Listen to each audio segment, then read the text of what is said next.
Mainit na usapan ngayon mga kababayan sa buong bansa matapos ipag-utos na po ni Chief PNP General Jose Melencio Nartates Jr. ang manhunt operation po laban kay Senator Bato de la Rosa kasunod ng inilabas na warrant na konektado sa ICC case. Ayon sa mga ulat na kita nyo naman lumabas sa balita sa DOJ, yung warrant of arrest po kay Senator Bato de la Rosa.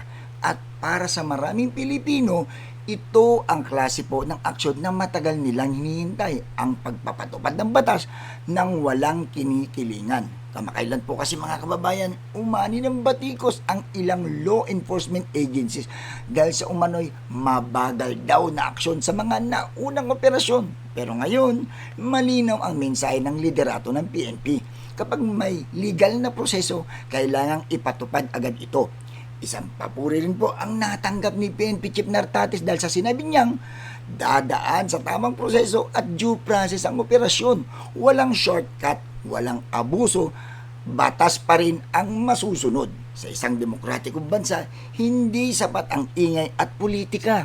Ang tunay na sukatan ng hustisya ay kung kaya bang pairalin ang batas kahit sino pa ang masangkot. Ngayon ang tanong ng bayan, harap ba si Senator Bato de la Rosa sa proseso o mananatiling mailap sa mga otoridad?